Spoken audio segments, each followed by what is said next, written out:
Puwede ho bang makakuha lang po ng impormasyon mula po mismo sa inyo, ito pong ginawa ng mga kagawad ninyo nung pong pagsalakay sa isang bodega at factory ng sigarilyo diyaan sa Mexico, Pampanga, please? Tama yun, Manong Ted, no? Nagkaroon po tayo ng raid sa isang parang compound, no, sa Mexico, Pampanga. Pero ang pangunang impormasyon kasi, Manong Ted, ay mga smuggled na sigarilyo, no?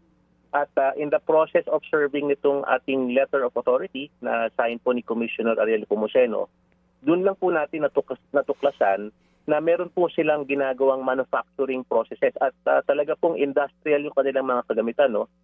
Dito po pumasok ngayon yung ating pakikipag-ugnayan sa PNP-CIDG, pati na rin sa lokal na pamahalaan ng Pampanga sa kanilang barangay. At doon po natin nakumpiska ito pong mga grabe pong dami, no, ng mga sigarilyo, pati po yung mga machineries na paggawa ng sigarilyo, mga peking BIR stamps, pati na rin po yung iba't ibang mga kaha, no, ng mga sigarilyong kanilang ginagawa sa lugar na ito. Opo, peking BIR stamp. So na-confirm na po iyon na ang mga supposed to be nga po ay mga stamp na nagpapatunay na tax paid yung kaha ng sigarilyo ay peke. Tama yan, Manong Ted, no? Yun po ang ating natuklasan dito. At yung kanilang machinery, Manong Ted, ay malaki, no? Kaya po siguro maglabas siguro ng mahigit 5 kaha, no? 500 kaha per hour, no? Base sa ating computations. Ganun po kalaki ang operation sa compound na ito. In fact, nung nag-serve po tayo ng LOA, ay nagtangka pa pong mag-dispose, no? May mga sinusunog pa po silang mga sigarilyo sa likuran ng compound, siguro sa tangkang pagkuble, no, or pagtatago ng mga ebidensya. Sino po ang may-ari ng compound, attorney? Tukoy naman po ang identity nito, Manong Ted, no? But I hope you understand for now, sa utos na rin po ng ating kapulisan, no? Hindi po muna tayo maglalabas ng detalye kasi I understand meron pa po sila mga follow-up na operation. Pero tukoy po yung may-ari nito, tukoy din po yung 6 na Chinese nationals na atin pong na-detain at nadatnan dito, at mahigit 50, no, na Filipino employees na kasamang nagmamanufacture ng mga sigarilyo. Okay, 6 po na mga male Chinese ang nahuli doon sa lugar kasama ng mga Pilipino na mga manggagawa. Yung 6 po na mga Chinese, nasa na po ngayon? After po ng ating pagsaserve ng LOA, nag-turn over po tayo ng mga na-apprehend nating individual sa PNP-CIDG. Sa pagkakaalam ko po, prinoseso po nila ito at sila po ay may mga kaukulang kasong isasampalaban sa mga individual na ito.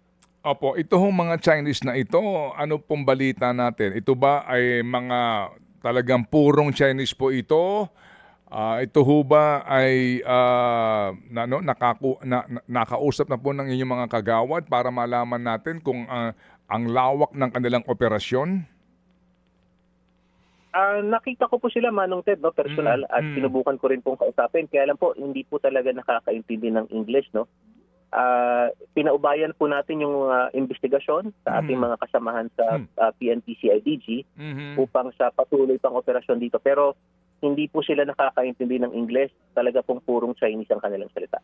So, pero lumalabas na sila ang promotor nito na naman. Paano nila mabibigyan ng instruction yung mga Pilipino manggagawa nila? May interpreter?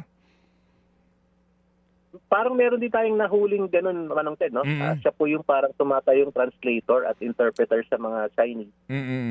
Pag tinignan niyo rin po kasi yung mga makinarya, no? Chinese characters po yung nakasulat dito. Talaga po sila po ang in charge sa pagpapatakbo ng mga makinarya. At yun po yung dinatnan nating scenario doon, no? Na sila po yung parang yung mga Filipino workers po natin, sila po yung nagpapak, sila po yung nagbubuhat, nagkakarga sa mga truck. At yung nagpapatakbo ng mga makina ay yung mga yung mga Chinese nationals. Mga kapatid, brothers and sisters, saan ka pa? Dito na tayo sa totoo.